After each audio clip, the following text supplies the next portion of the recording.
नागपुर में नई police power entry, विश्वास नांगरे पाटिल का पद ग्रहण।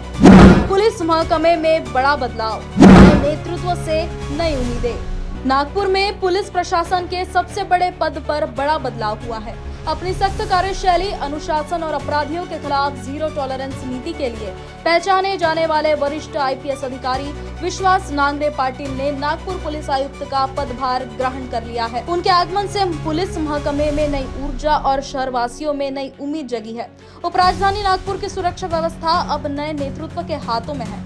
सोमवार को वरिष्ठ आईपीएस अधिकारी विश्वास नांगरे पाटिल ने पुलिस आयुक्त का पदभार संभालते हुए निवर्तमान आयुक्त डॉक्टर रविंद्र कुमार सिंघल से कार्यभार पद ग्रहण किया। पुलिस मुख्यालय में आयोजित समारोह में वरिष्ठ अधिकारियों की मौजूदगी रही। पदभार ग्रहण करने के बाद उन्होंने अधिकारियों के साथ पहली समीक्षा बैठक की और शहर की कानून व्यवस्था, संगठित अपराध तथा नागरिक सुरक्षा को लेकर प्रारंभिक चर्चा भी। हे पहा, इथं अहोरात्र काम करण्यासाठी मी आलेलो आहे आणि मोस्टली म्हणजे रात्री फिरणं हे माझं म्हणजे पॅशन आहे. मी DCP, joint CP, additional CP या पिरियडमध्ये या वेगवेगळ्या कॅपॅसिटीमध्ये मुंबईत काम केलेलं आहे आणि मुंबईतली चॅलेंजेस वेगळी आहेत, नागपूरची चॅलेंजेस ही वेगळी आहेत आणि माझे सगळे सहकारी अधिकारी आहेत ते अतिशय कॉम्पिटंट आणि अतिशय प्रोफेशनल आहेत. आमचे डीजीपी सर आहेत, त्यांचं मार्गदर्शन, त्यांच्या नेतृत्वाखाली मी ऍडिशनल सीपी बेस्ट रिजन म्हणून मुंबईत काम केलेलं आहे. अतिशय प्रामाणिकपणे या शहराची सेवा करण्यासाठी आम्ही सगळे कटिबद्ध आहोत. इथली जी आव्हानं आहेत त्यामध्ये मूलतः जे ऑपरेशन थंडर सुरू आहे, युवकांना, कारण मी प्रोएक्टिव्हली मुंबईत 2 रेव्ह पार्ट्या रेड केलेल्या होत्या आणि सिंहगडाच्या पायथ्याशी जी 2007ला त्यावेळेला मला त्याची चाहूल लागलेली होती की हा ड्रग्सचा प्रॉब्लेम हा मेजर प्रॉब्लेम होणार आहे. म्हणजे विद्यार्थी आणि युवकांना प्रोएक्टिव्हली या मिनेस पासून वाचवणं हे आमचं प्रथम कर्तव्य आहे. महिलांची सुरक्षितता हे प्रत्येक ठिकाणचं मुख्य प्रायोरिटीचं आव्हान असतं, पण पोलीस उपस्थित असताना सुरक्षित वाटणं हे काय फार ग्रेट नाहीये. पण पोलिसांच्या अनुपस्थितीमध्ये या शहरातील सर्व मुलींना, माता भगिनींना सुरक्षित कसं वाटेल यासाठी काही प्रोएक्टिव्ह प्रयत्न मी नाशिकला सीपी असताना, वेस्ट महाराष्ट्राचा आयजी असताना आणि जॉईंट सीपी मुंबई असताना 100 निर्भया पथकं आम्ही मुंबईमध्ये लॉन्च केलेली होती.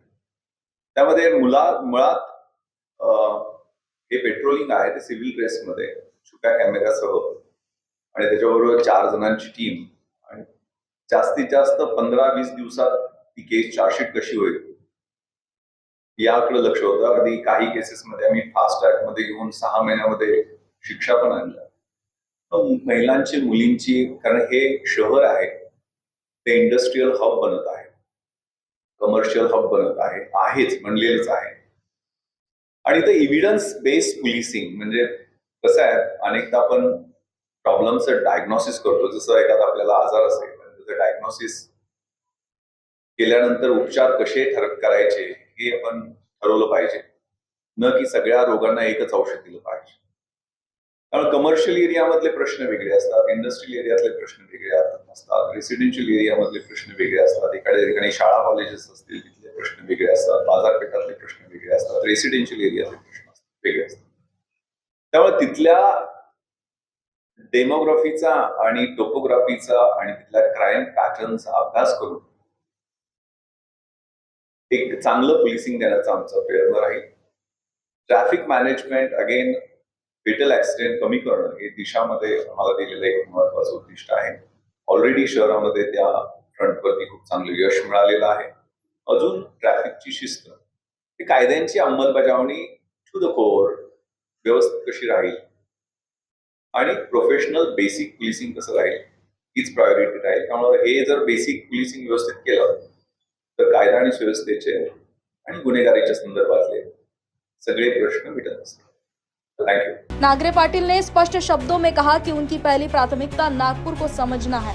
शहर की चुनौतियों, अपराध के पैटर्न और पुलिस व्यवस्था का अध्ययन करने के बाद एक प्रभावी और परिणामकारी रणनीति तैयार की जाएगी। नागपुर सिर्फ महाराष्ट्र की उपराजधानी ही नहीं बल्कि राजनीतिक और प्रशासनिक दृष्टि से भी बेहद महत्वपूर्ण शहर है। ऐसे में अपराध नियंत्रण, संगठित अपराध पर लगाम और नागरिकों में सुरक्षा का विश्वास मजबूत करना नए पुलिस आयुक्त के सामने सबसे बड़ी जिम्मेदारी होगी।